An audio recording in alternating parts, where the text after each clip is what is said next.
This conference will now be recorded.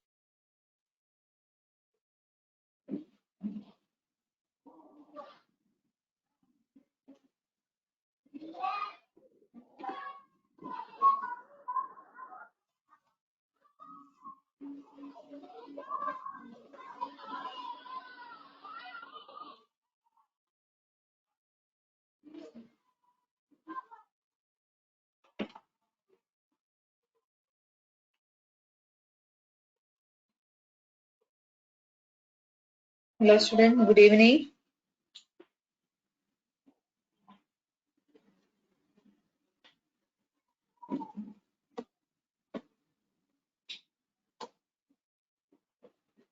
We are in the third chapter now, human reproduction.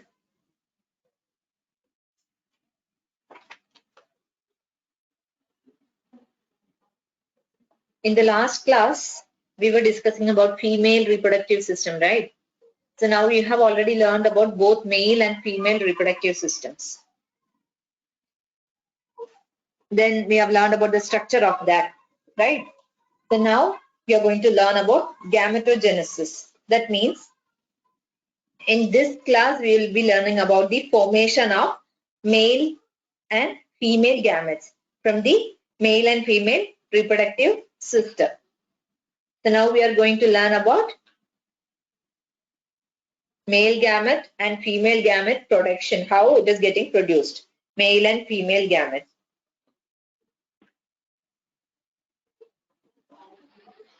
So here, let's see now what is gametogenesis. Gametogenesis means the formation of gamete. It's a process by which male gamete is formed from the testis and female gamete is formed from the ovary. Okay, gametogenesis, it is a process of formation of male gamete from testis and female gamete from the ovary. That is called as gametogenesis.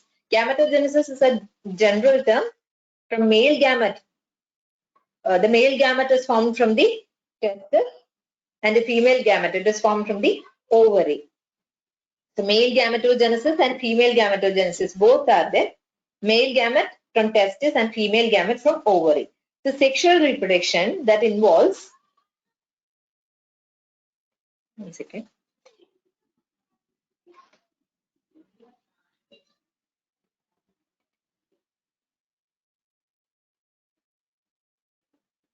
Sexual reproduction involves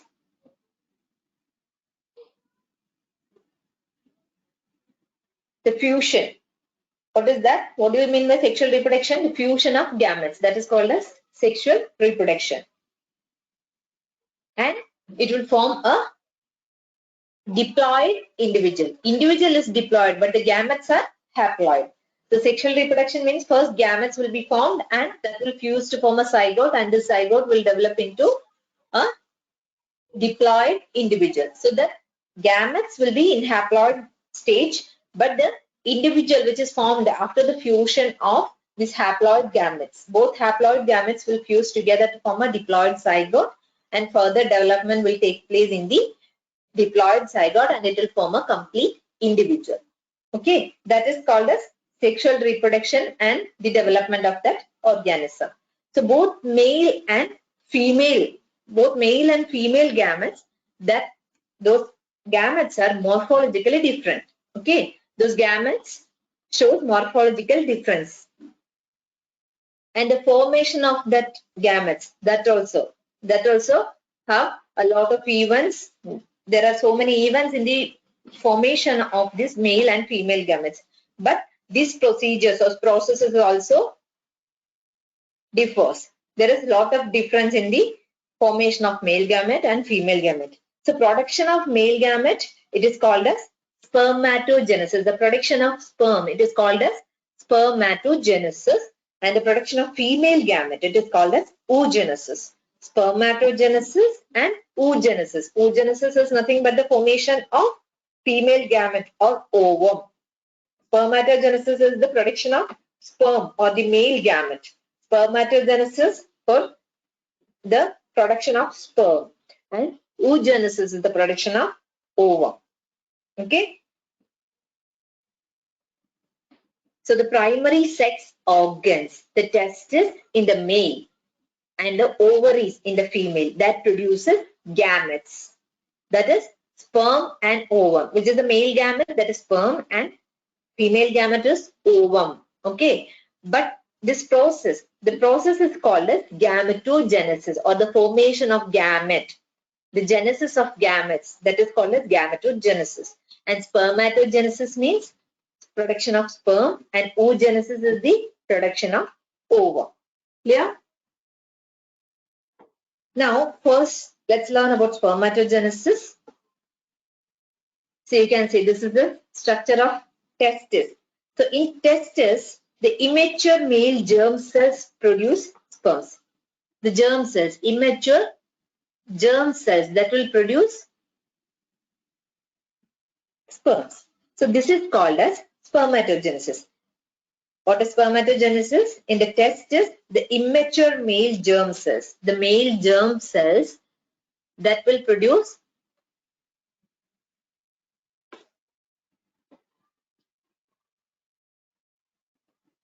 sperm, that is called as spermatogenesis.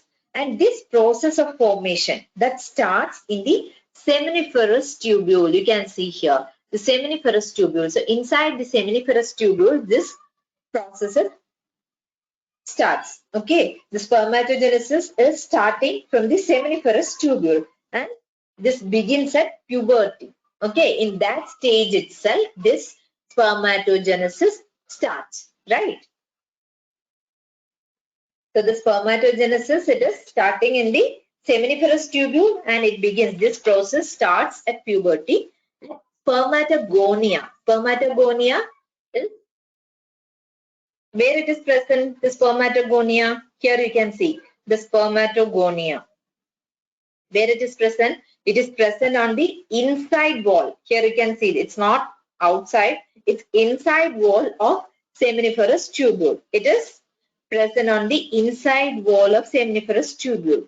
And these will multiply by mitotic division. Here already we said it is from the immature male germ cells, this spermatogonia or the sperms they are getting produced from the immature male germ cells, right? So the immature cells, it is present on the inside wall of the seminiferous tubule. And this multiply by mitotic division.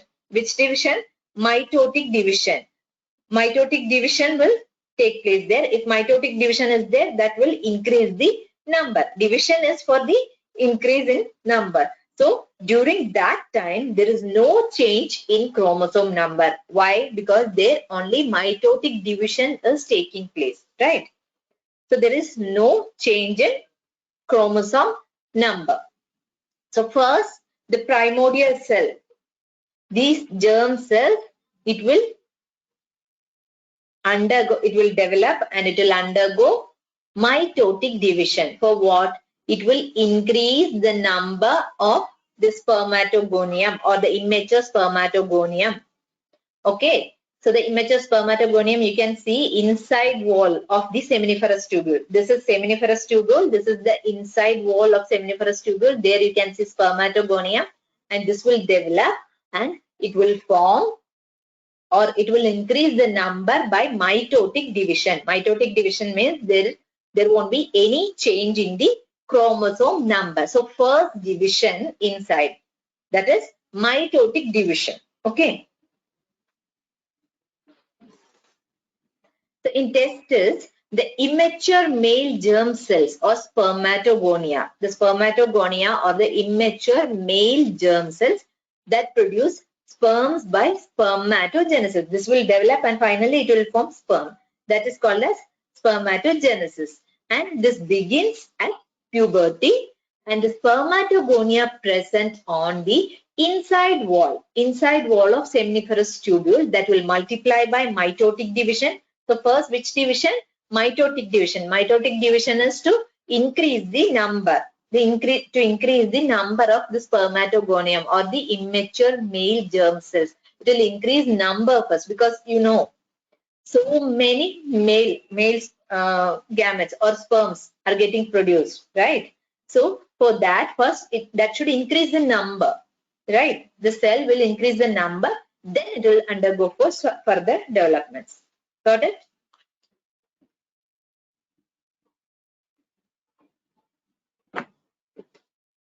So next, see, first, hope you all remember in first year, 11th standard, you have learned about meiosis. Meiosis means there is meiosis 1 and meiosis 2. Generally, we will say meiosis. It will have two stages, meiosis 1. That meiosis is including meiosis 1 and meiosis 2. In meiosis 1, which are all the stages? Interphase, then prophase 1, metaphase 1, anaphase 1, telophase 1. In prophase 1, the chromosomes will be in this stage. In metaphase actually it will be arranged in the middle, right? And anaphase means it will be pulled into two. Here you can see this metaphase, it is arranged in the middle part. And here the anaphase, it will get separated and it will move to both poles. And telophase, you can see again separate. Two separate nuclear formation and nuclear envelope, everything will be formed. And after that, cytokinesis. After telophase 1, cytokinesis. Then from one cell, after meiosis 1, two cells will get formed, right? Then these two cells, it will undergo again one more division, right? Same like prophase 2, metaphase 2, anaphase 2, and telophase 2. So finally, from one cell you get 4 daughter cells, right? After meiosis, 4 cells. After the complete meiosis, means after meiosis 1 and meiosis 2, you will get 4 cells, right? So this is the basic idea of meiosis. Now let me go back to the point.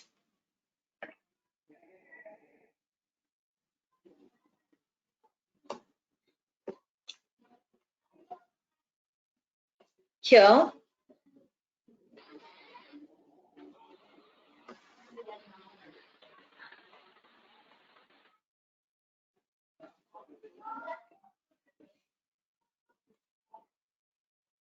in this gametogenesis, both male gamete and female gamete, both, it is divided into 3 stages.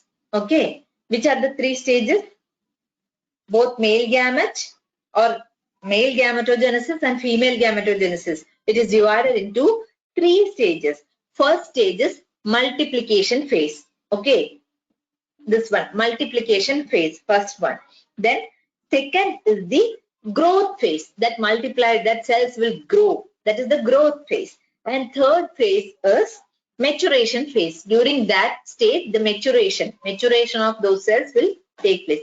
First is multiplication phase, second is growth phase, and third one is maturation phase. So there are 2 types of gametes, right? Male gamete and female gamete. For both male gamete and female gamete, all these 3 stages are there. It should cover all these 3 stages. Okay. So each spermatogonium that have how many chromosomes? 46. Spermatogonium means that starting cell that is having 46 chromosomes. That means that cell is in diploid condition, right? First it is in diploid condition, but a gamete will be in haploid condition, right? Is there any confusion? All gametes, these gametes are haploid, but it is getting formed from a diploid cell, right? The starting stage, it is diploid, 2n number of chromosomes. That means in humans 46 chromosomes, right? So it is in diploid condition. So what is spermatogonia? Spermatogonia is the cell produced at an early stage. Here we have mentioned spermatogonia. That means the cell produced at the early stage in the formation of spermatozoa or sperm. That early stage cell of spermatogenesis, that is called as spermatogonia. The starting cell of spermatogenesis, that is the spermatogonia. So that spermatogonium that is in diploid condition. Okay. This will multiply and it will form many cells. We have already told it will undergo mitotic division to form more number of cells. Okay. To increase the number, it will undergo division. Which division? Mitotic division. So the chromosome number will get maintained. In the further formed cells also, the same number of chromosomes will be there. Then among these spermatogonia, some enlarge to form primary spermatocytes. Okay, here you can see some, not all. The divided spermatogonia, it will undergo mitotic division and it will form many number of cells. And among these, some cells will enlarge and it will form primary spermatocyte. Note down all these. First, what is spermatogonia? These and all important MCQs. And the spermatogenesis, this is whole procedure. Whole process is important for your board exam. But each and every term, it is important for your NEET exam also. So spermatogonia is the starting cell of spermatogenesis. So that spermatogonia, it will undergo mitotic division. Mitotic division is for nothing but to increase the number of cells, so that the chromosome number will be the same after mitotic division, right? Then some cells of this spermatogonia after division, some cells of this, it will enlarge and it will form primary spermatocytes, the primary cells. Okay. The primary cells are, or the primary spermatocytes. Primary spermatocytes, note down. Then these primary spermatocytes, it will undergo meiosis. Okay. This stage onwards, the reduction starts. Okay. The primary spermatocytes, that will undergo meiosis. The spermatogonia, it will undergo mitosis. There is no reduction in the number of chromosomes. Then it will form the primary spermatocyte. The number will increase after mitotic division. Then few cells from this, it will enlarge and it will form the primary spermatocytes. And these primary spermatocytes will undergo meiosis and primary spermatocytes divide so that each of them forms two secondary spermatocytes. Okay. Each one, it will undergo meiosis 1. Just now I explained the procedure of meiosis. Meiosis 1 means after meiosis 1, two cells will be there, right? So primary spermatocyte, it will undergo meiosis 1, then two cells will get formed. Here you can see the 2n number, it will get reduced after meiosis 1 and it will form two cells. Secondary spermatocyte. So primary spermatocyte is having 2n number of chromosome. Note down 2n number of chromosome. That is the difference. And it will undergo meiosis 1. And then it is forming secondary spermatocyte, which is having reduced number.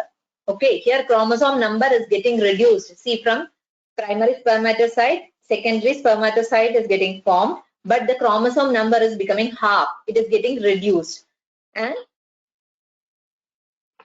this is the first meiotic division. So now two secondary spermatocytes are formed, right? So the meiotic division reduces the chromosome number and it reduces the chromosome number exactly to half. 2n will become n. Here one set and here one set. So it is getting reduced and it is becoming exactly half. So the primary spermatocyte is having 2n or diploid set of chromosomes. But the secondary spermatocyte, which is produced after meiosis 1, it is having haploid set of chromosomes. So these have only 23 number, 23 chromosomes each, right? You got it? Here, primary spermatocyte, exact 46. When it is coming to secondary spermatocyte, the chromosome number is getting reduced in human. Okay. It is in human, it is 23. Then,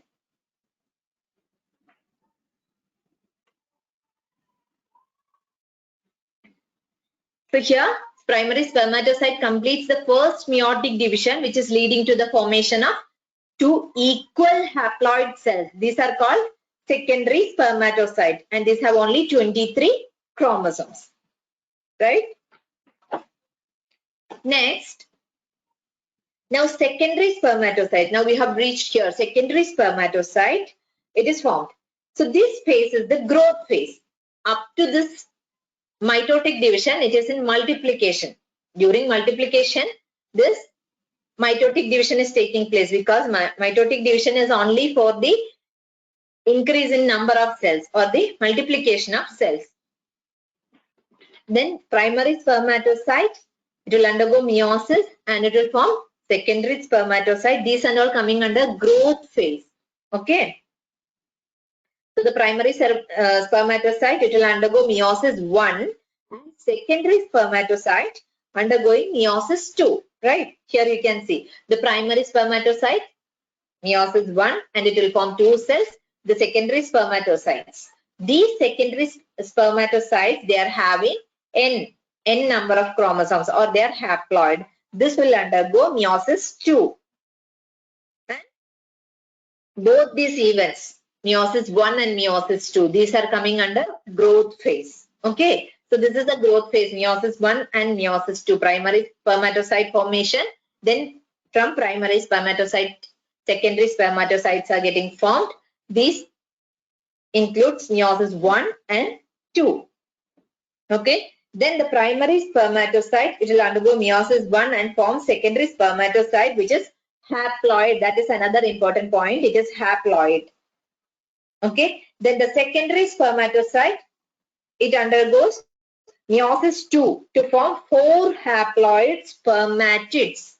After meiosis 2, 4 haploid spermatids. Here there is no reduction. Meiosis 2 is exactly like a mitotic division. So it is maintaining the chromosome number. So spermatids, 4 haploid spermatids are getting produced. Okay. Then these spermatids, it will get transformed and it will form sperm. You can see here sperms. From each cell, one sperm will get produced. So these spermatids will undergo spermiogenesis. That means the formation of sperms and it will form spermatozoa or sperm. So the process is called as spermiogenesis. The spermatids are getting transformed into spermatozoa or sperms. That procedure or process is called as spermiogenesis. So after spermiogenesis, the sperm head that will be embedded in the steroli cells. Steroli cells providing nutrition to the sperm. We have already learned while learning about the testes and all. So the steroli cells provide nutrition to the sperm. So this head of this sperm that will be embedded in the steroli cells to get the nutrients. And the sperm that are finally released from the seminiferous tubule by the process that is called as spermiation. So after complete growth, the sperm which are getting released from the seminiferous tubule, that is called as, or that process is called as spermiation. Okay. So in this diagram, you can see the spermatids that is forming spermatozoa. Right. The spermatids which is forming spermatozoa or sperm.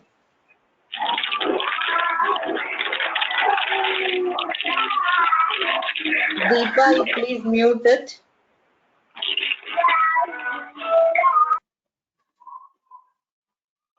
Okay.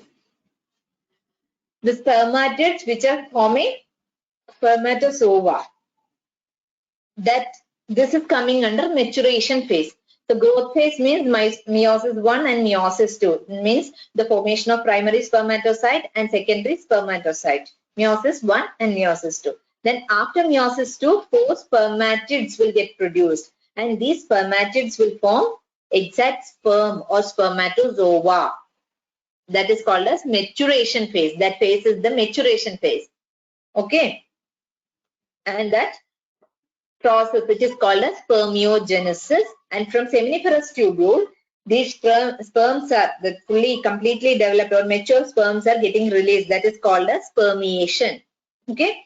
So note down all this. So the secondary spermatocyte will undergo the second meiotic division to produce 4 equal haploid spermatids, and these spermatids are transformed into spermatozoa. That process it is called as spermiogenesis, and after spermiogenesis, the sperm head, it will become embedded in the steroli cells to get the nutrients, and the sperm which is released from the seminiferous tubule by the process, it is called as spermiation.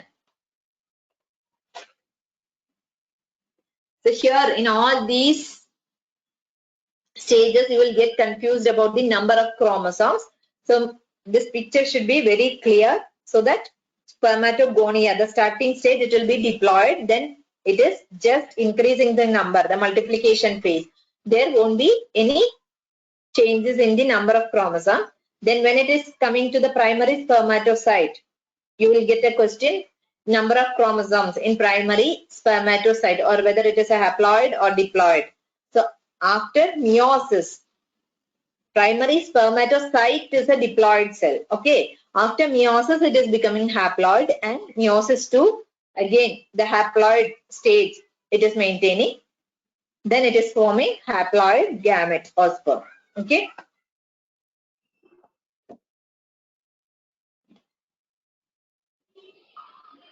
Now,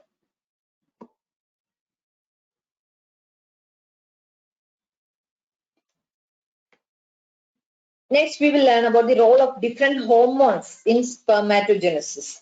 So the spermatogenesis starts at the age of puberty. So what is puberty? It is the period in which adolescence starts, or the individual is attaining maturity, the maturity stage, or that individual is reaching the adolescent stage, that is called as puberty. So after attaining that sexual maturity, they will be capable of reproduction, right? So at the age of puberty, there will be a significant increase in the secretion of this gonadotropin releasing hormone. Gonadotropin releasing hormone. So at the age of puberty, there will be an increased secretion of gonadotropin releasing hormone. So gonadotropin releasing hormone, it is a hypothalamic hormone. Then increase in the level of this gonadotropin releasing hormone that acts at the anterior pituitary gland. Okay, anterior position of the pituitary gland, and this stimulates secretion of two hormones. So the gonadotropin releasing hormone, there will be an increased secretion of this gonadotropin releasing hormone at the age of puberty. This increased level of gonadotropin releasing hormone, that is, or that acts at the anterior pituitary gland. This is a hypothalamic hormone. All these are important 8 questions. Gonadotropin releasing hormone is a hypothalamic hormone, and it is secreted during, or there will be a high secretion during puberty. And this increase in the level of gonadotropin releasing hormone, that will act at the anterior pituitary gland. Where it will act? Anterior pituitary gland. And this action, that will stimulate the secretion of two hormones. Which are they?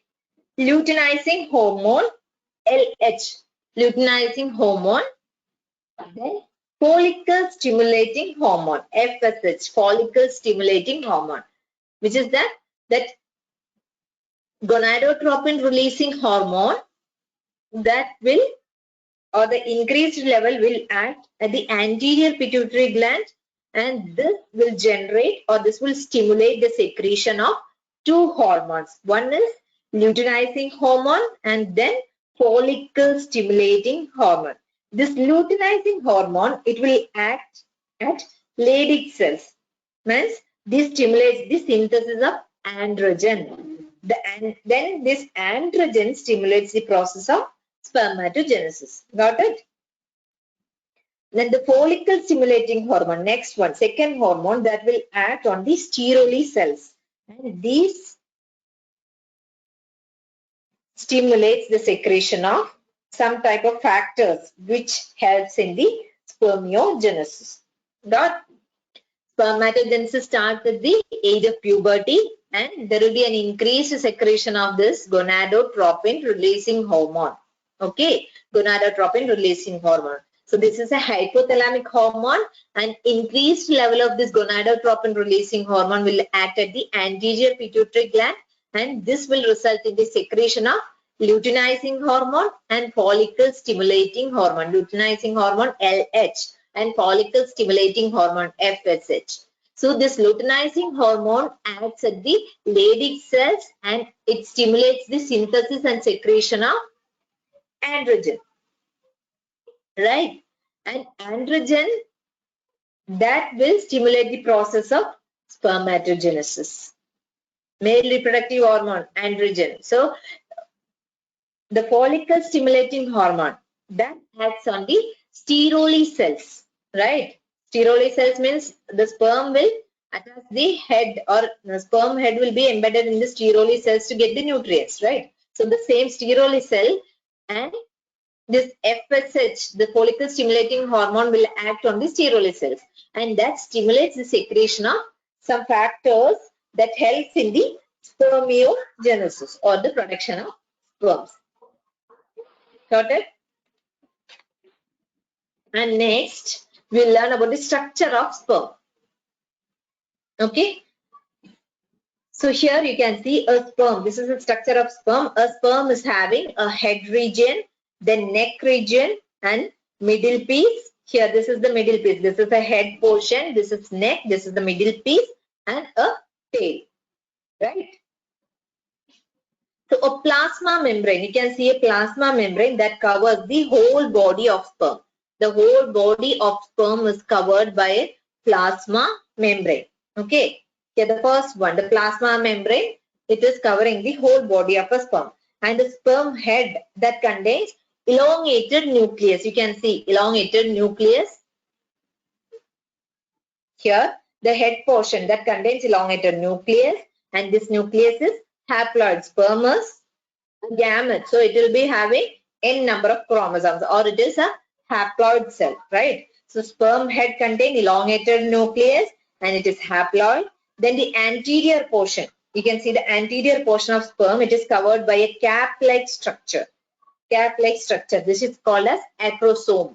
This is called as, the cap-like structure is called as acrosome, and this is filled with enzyme that helps in the fertilization of ovum. Acrosome will help in the fertilization procedures. While fertilizing with ovum, this acrosome is helping. Acrosome is filled with enzymes. And the middle piece. Next, we are moving to the middle piece. The middle piece have numerous mitochondria. Here you can see numerous mitochondria, and this mitochondria that produces, what is the role of mitochondria? The production of energy for the movement of tail. For what it is acting as an energy source? For the movement of this tail. Here you can see just next to this middle piece, the tail, it is coming, right? So this mitochondria is providing energy, or it is working as an energy source for the movement of tail. So that helps in the movement of sperm for fertilization. So I'll repeat the microscopic structure of a sperm. It consists of head, neck, a middle piece, and a tail, right? And a plasma membrane. The whole body of a sperm is covered by a plasma membrane, and the sperm head. Here you can see sperm head. It contains elongated nucleus, and this nucleus is haploid, and the anterior portion, this portion, it is covered by a cap-like structure. You can see a cap-like structure here that is called as acrosome. This acrosome is filled with enzymes. It is filled with enzymes. This is helping for the fertilization process. While fertilizing with the ovum, this acrosome and the enzymes of this part helps a lot. And the middle piece possesses numerous mitochondria. The middle piece possesses numerous mitochondria. It is having so many mitochondria. These are working as an energy source for the movement of sperm. It is providing energy for the movement, right? That gives the energy to the tail portion for the movement of that sperm. Okay. The next, Here, the human male ejaculates about 200 to 300 million sperms during a coitus. So during an intercourse or coitus, the human male that ejaculates around 200 to 300 million sperms during coitus. And in this, for normal fertility, at least 60% sperm must have normal shape and size, and at least 40% of them must be, or that must be motile, in motile condition, right? See, while checking, we used to check the sperm count or something like that to confirm that the person is able to produce healthy sperms or not, right? So the human male ejaculates around 200 to 300 million sperms. So among these 200 to 300 million sperms during a coitus, the ejaculated human male or the human male is ejaculating around 200 to 300 million sperms, we said. So in this, for normal fertility, for a fertile person, among these 200 to 300 million sperms, minimum 60% of sperm should have normal shape, size and all. See, all sperms won't work in the same way. Some will be having more energy, or some will be having healthier condition, and some won't be healthy. So among this, 60% of sperms that should have normal shape, size, and at least among that 40% of them must show vigorous motility. Okay, so from here, how this, from the testes through this blue color line which is showing now, through this a male sperm is getting ejected. Okay, from the testis it is starting, and through this way, this blue color that shows the way of a sperm. Okay, next,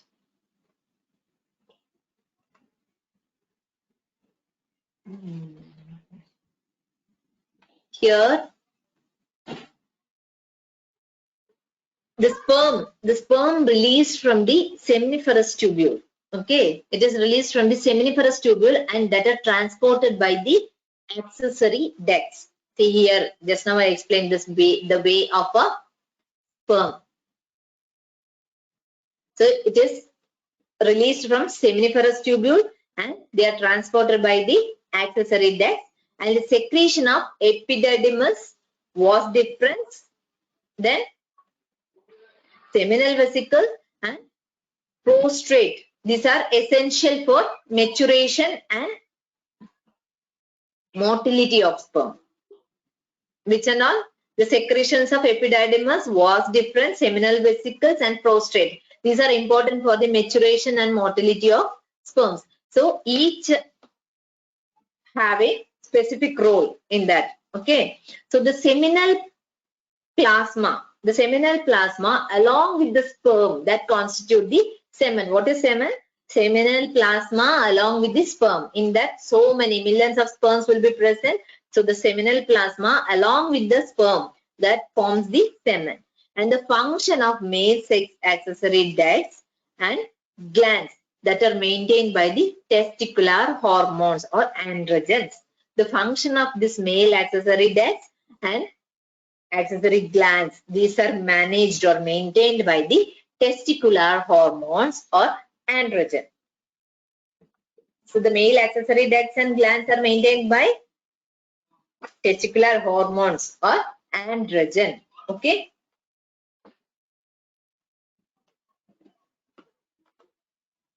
Next is, now we have learned about spermatogenesis. So that got over. Now we will learn about oogenesis. Okay. So oogenesis is the formation of mature female gamete. Right. Mature female gamete is formed after oogenesis, or that process is called as oogenesis. It is a formation of mature female gamete, and during the embryonic stage of this human or embryonic stage of a female, that oogenesis starts. So during embryonic stage itself, this oogenesis is starting. So in the embryonic developmental stage, gamete mother cell or the oogonia, gamete mother cell or the oogonia. Here you can see the gamete mother cell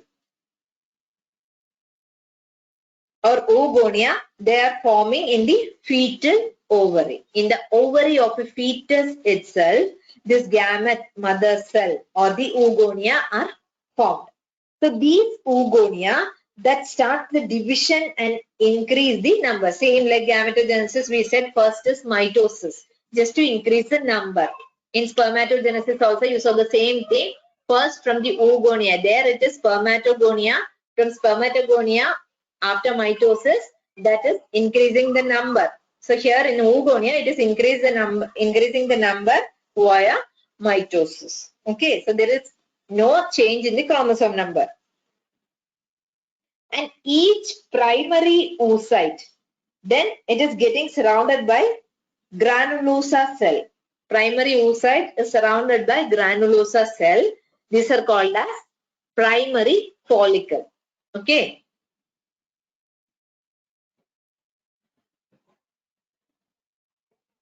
Here, the process of formation of a mature female gamete, it is called as oogenesis, and the oogenesis, it is initiated during the embryonic stage itself. This oogenesis is getting started, and during this embryonic development stage, this oogonia or the germ or the gamete mother cells, they are formed within each fetal ovary. In the fetal ovary itself, these oogonia are formed. So no more oogonia they are forming, or it is getting added. After birth, there is no more oogonia formation. It is starting in the fetal ovary itself. So the same thing is maintained. So these cells will start division and they will enter to prophase 1 of the meiotic division. Okay, this stage is a temporarily arrested stage. And their primary cells. In spermatogenesis, we have seen here also, it is called as primary oocytes. Okay, primary oocytes. Here, up to primary oocytes, the chromosome number is 2n, or it is in diploid stage only, up to primary oocyte. Okay.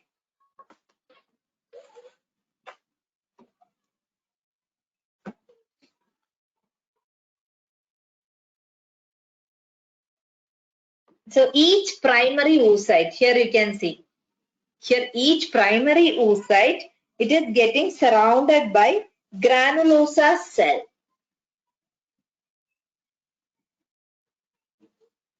Okay, primary oocyte, it is getting surrounded by a layer of granulosa cell. This is called as primary follicle. This one, here you can see in the picture, you can see primary follicle.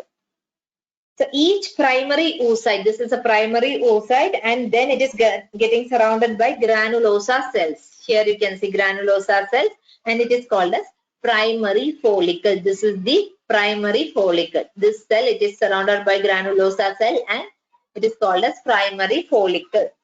So from the birth, when it is reaching the puberty or the sexual maturity, that large number of cells, among this large number of cells will get degenerated. Okay. So that at puberty, 60,000 to 80,000 primary follicles only will be there in the ovary. In each ovary, 60,000 to 80,000 primary follicles. Only those number will be there in the ovary. So this primary follicle, here you can see the primary follicle that will get more layer of granulosa cells, and a new theca, means one more layer or covering. This is called as secondary follicle. Okay, that will get one more layer, which is called as secondary follicle. Okay, so these cells, it will start division and enter into prophase 1 of the meiotic division, and they will get temporarily arrested at this stage. These are called as primary oocytes, and each primary oocyte, then it is getting surrounded by a layer of granulosa cell. In the primary follicle from birth to puberty, a large number of these follicles are getting generated, primary follicles. And at puberty, only 60,000 to 80,000 primary follicles are left in each ovary. And this primary follicle, it will get surrounded by more layers. Here you can see this primary follicle, it will get surrounded by more number of layers of granulosa. The cells of layers of granulosa, and it will form a new theca or new layer or new covering that is called as secondary follicle. Okay.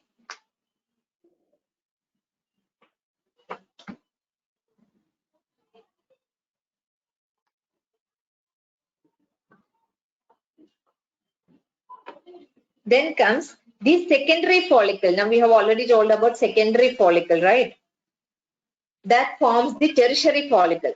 Here in the previous one you can see the tertiary follicle, and this tertiary follicle that is having a fluid filled cavity. Here you can see the fluid filled cavity. This is called as antrum. The fluid filled cavity of tertiary follicle, it is called as antrum. And the theca layer formed inner theca and the outer theca. The theca layer, you can see there is an inner theca and outer theca. The inner theca is called as interna and outer theca is called as externa. Okay. And at this stage, that primary oocyte, and within the primary oocyte within the follicle, the primary oocyte is there, no? That within the follicle, that will increase the size or it will grow. That grows in size, and by this time that is completing its first meiotic division. Okay, that completes the first meiotic division. And this division is this is not an equal division.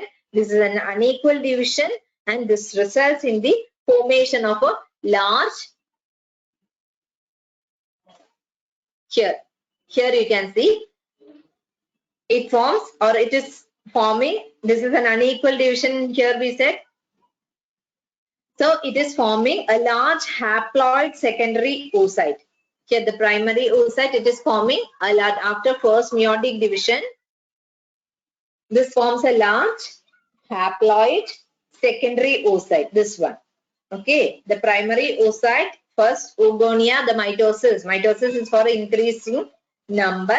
Then primary oocytes are forming. That after maturation, there will be a growth stage, and after maturation, it will undergo first meiotic division, and in the first meiotic division, it will divide and it will form a large haploid secondary oocyte. Here you can see haploid secondary oocyte and a polar body.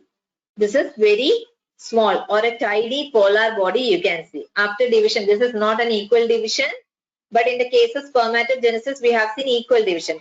In the case of oogenesis, this is not an equal division.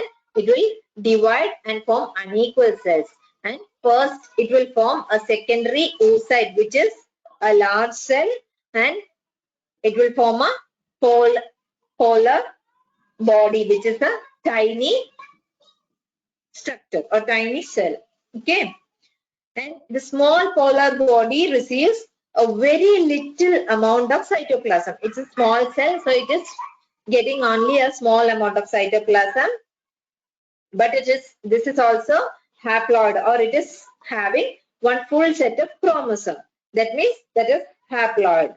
Okay. And major part of this cytoplasm, it goes to the secondary oocyte only, because it is a large cell and it is getting most of the or the major part of the cytoplasm. So the secondary follicle soon transforms into tertiary follicle, and it is having a fluid filled cavity that is called an antrum. And theca layer, it is organized into anterior theca and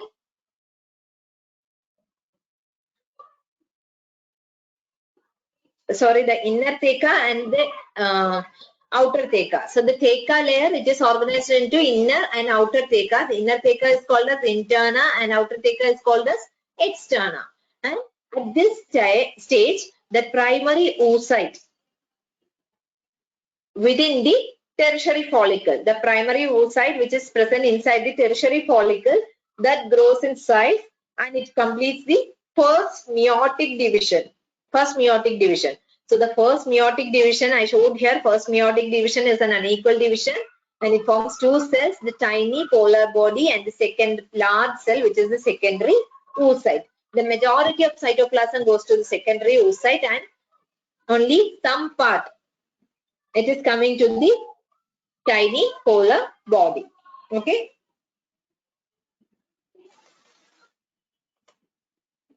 Next, this is how a mature Graafian follicle appears under microscope.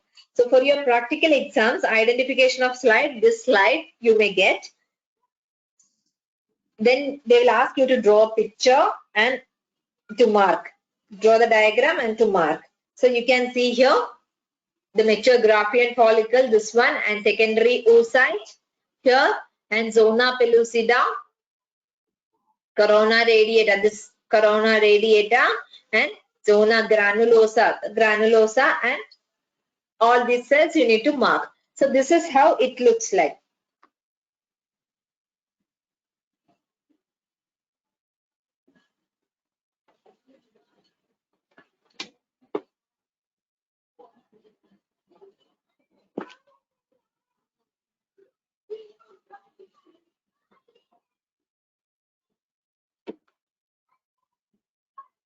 So that goes to your practical class. Next, moving to the menstrual cycle. Okay.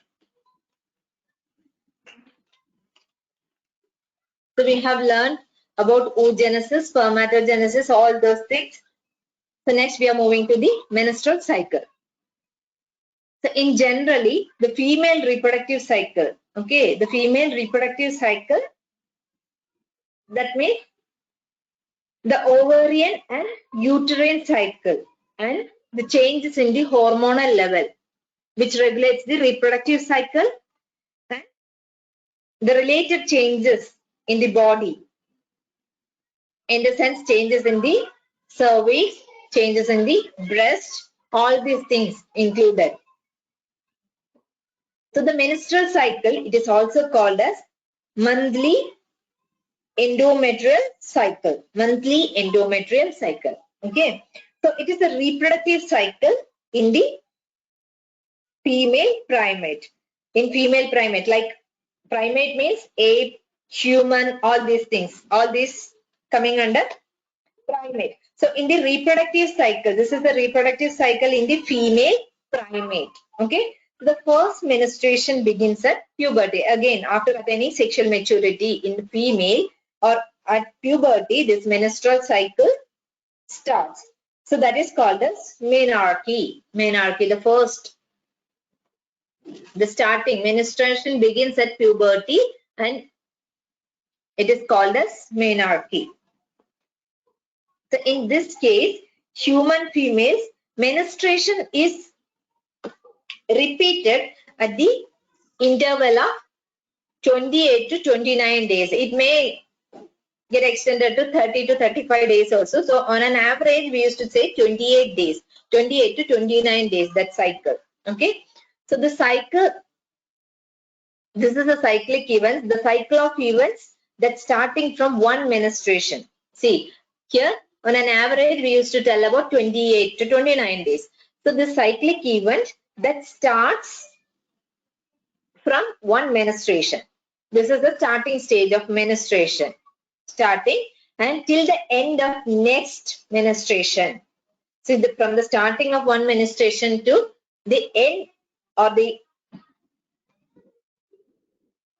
till the starting stage of another menstruation cycle.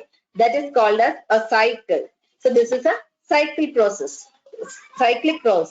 And in a menstruation cycle, you can see three stages. Here you can see three stages in this diagram or in this picture. Which are they? The menstruation, the starting stage, you can see the menstruation. It is almost up to 7 days. So the next is the fertile stage. Next stage is the fertile stage, and it is around 7th day to the 19th day. Okay, 7th to the from 8th day onwards. 7th is the last day. 1 to 7 days, that is the menstruation days. Then 8 to 19 days. These are fertile days. Okay, fertilization or the fertile days. These are the fertile days. Fertilization occurring means it will occur during these days. Okay, and the third stage is the infertile stage, which is the last stage of menstrual cycle. These are the last stage of menstrual cycle. So from the 20th day to the 28th day, it lasts, and in a normal cycle, this is the infertile stage. These days are called as infertile stage. Okay.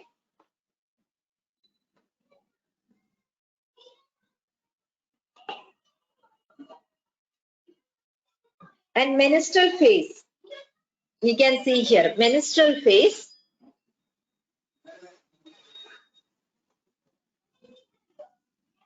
It is the starting stage of menstrual cycle. Here, this is a starting stage of menstrual cycle, right?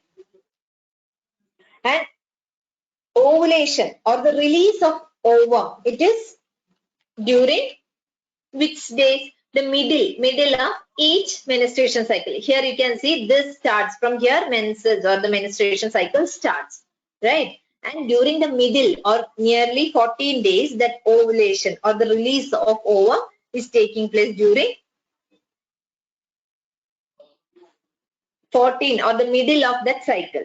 Then menstrual flow occurs for 3 to 5 days, right? From 3 to 5 days, this menstrual flow occurs. This is, or what is the reason for this menstrual flow? It is nothing. It is due to the breakdown of the lining of uterus, right?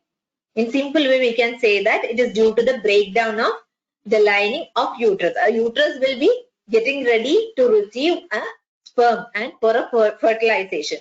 So it will be ready for a fertilization. So it is preparing the uterus linings, everything. It is getting prepared for a fertilization process. So when a sperm is not entering or there is no fertilization, again, all these uterine walls, it will get degraded.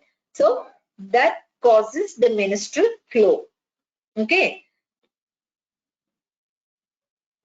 So here the cycle starts with the menstrual phase, and one ovum is released during the middle of each menstruation cycle. Middle.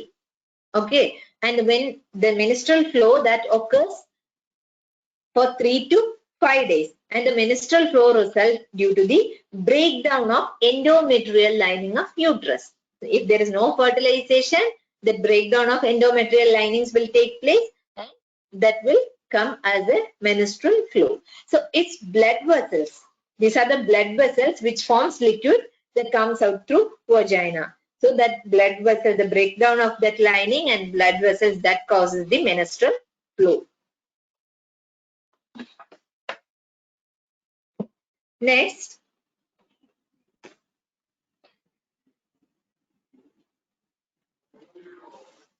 here menstruation occurs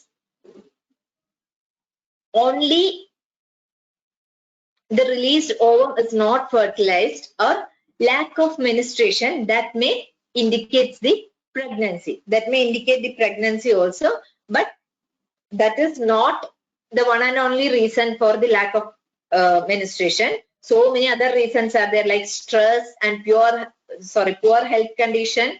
Then stress, such kind of things also, or such health condition or poor health condition also causes lack of what? Lack of menstruation. So lack of menstruation, that normally indicates a pregnant stage or the pregnancy period. But if the menstrual cycle is not there, then we can't say that it is a pregnancy. But so many reasons are there, like stress, poor health, all these may lead to lack of menstruation cycle. Okay.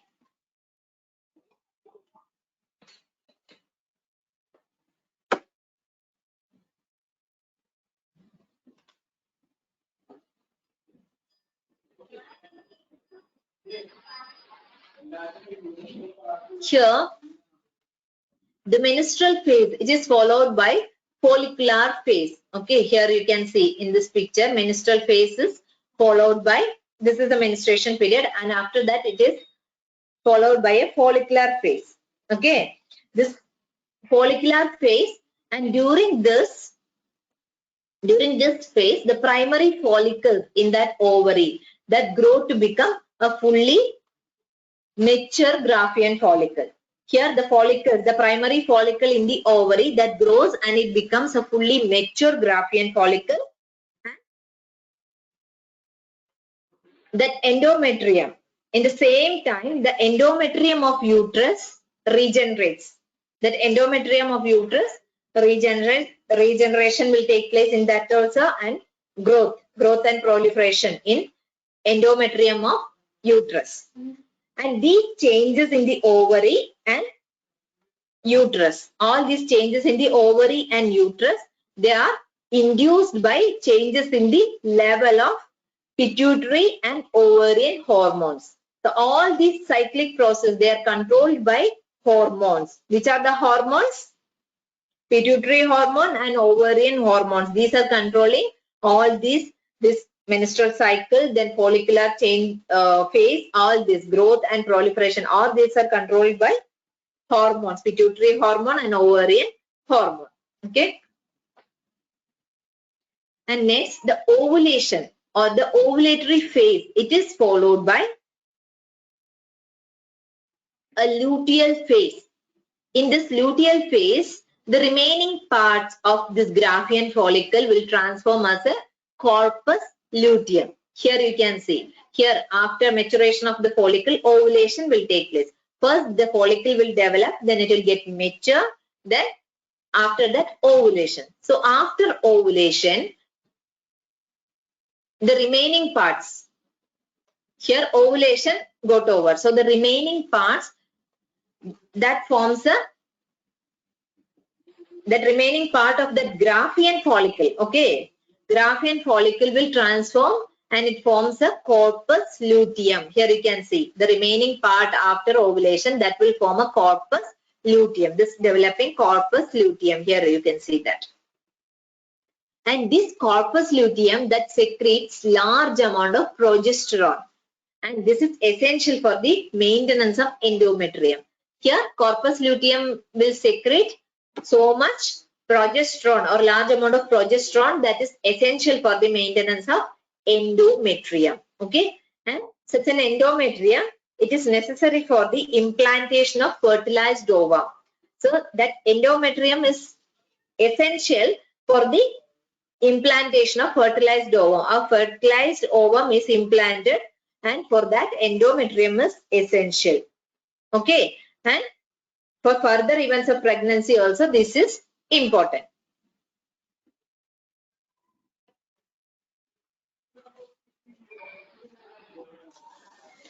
Next, so during this pregnancy,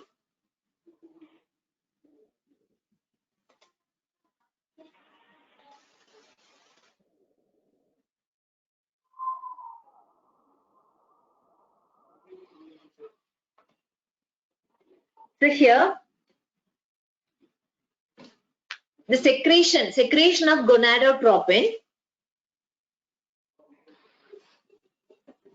which are the hormones? Gonadotropins, luteinizing hormone and follicle stimulating hormone, FSH. This increases gradually during the follicular phase. Okay, you can see here the follicular phase. During this phase, so after menstrual flow or menstruation period, the follicular phase, growth of this follicle or proliferating phase of this follicle, that stage, the secretion of luteinizing hormone and follicle stimulating hormone, the growth of this follicle, everything is controlled by these hormones, and that stimulates the development of follicle and the secretion of estrogen. Okay, secretion of estrogen by the growing follicle. So that brings the secretion of estrogen by the growing follicle. So both this luteinizing hormone and follicle stimulating hormone that attains the peak level. You can see here both hormones. This hormonal levels you can see in this diagram. The hormonal levels will be in the peak during the middle or in the middle of the cycle. The menstrual cycle we are saying around 28 days. So around about the 14th day or around the middle period, that hormonal level, follicle stimulating hormone and the luteinizing hormone will be in the peak. At the level of the hormone will be in the peak during the middle of this menstrual cycle. So rapid secretion of this luteinizing hormone that leads to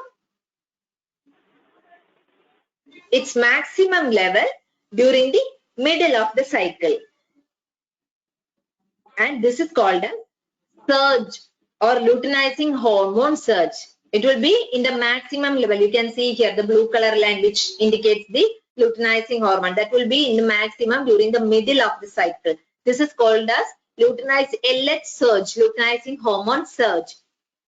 And this induces the rupture of Graafian follicle and thereby the release of ovum. So 14 days means the middle of the cycle, the ovum is getting released, right? So this increase in the level of this luteinizing hormone, that finally that causes the rupture of Graafian follicles. The Graafian follicles are getting ruptured and the release of the ovum is taking place by the LH surge or luteinizing hormone surge. Okay, so that causes the ovulation.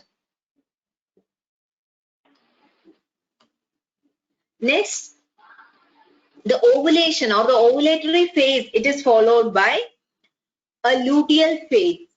In this, the remaining part, here already the Graafian follicle I told, the Graafian follicle, the remaining part forms a corpus luteum. Ovulation over, so the remaining part will form a corpus luteum, and this corpus luteum secretes large amount of progesterone.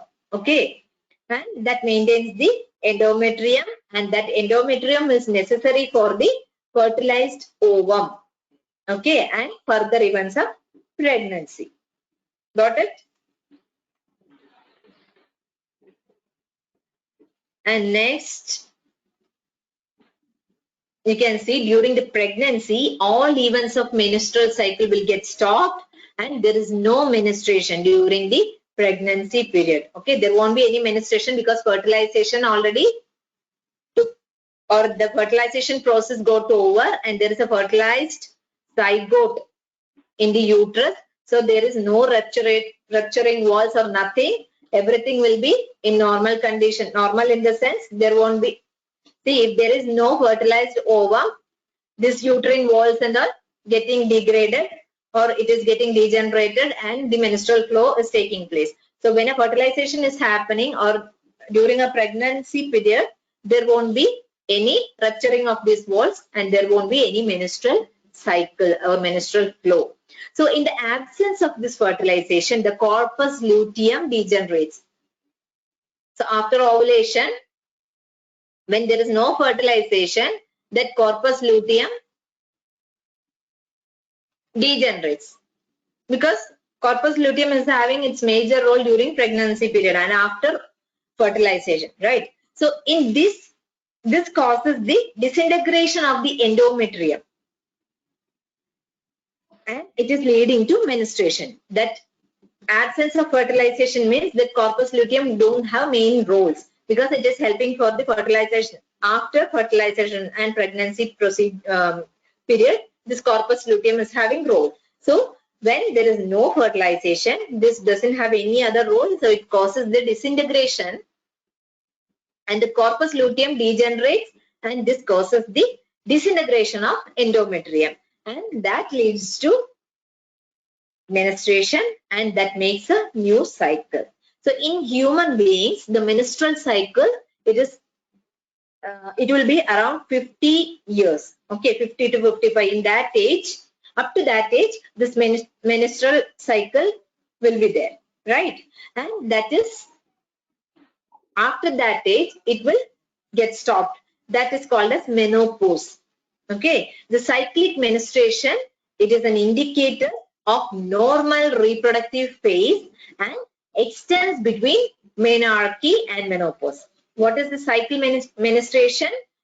It will be present from menarche and till menopause it will be there. There will be a cyclic menstruation, and that is an indicator of normal reproductive phase. Okay, that is an indicator of normal reproductive phase.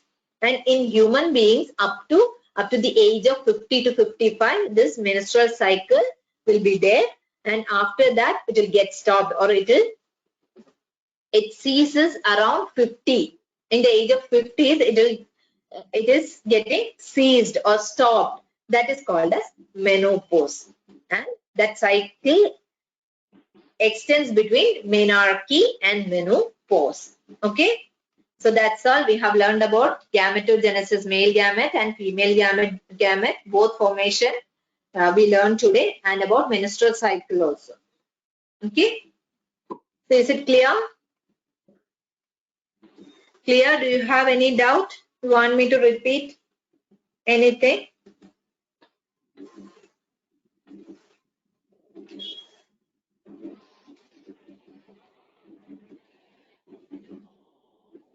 Deepa, Guna, Shelby, do you have any doubt? No, ma'am. Is it clear? Okay. Then read these portions. We'll see in the next class. Thank you. Thank you so much. Thank you, ma'am.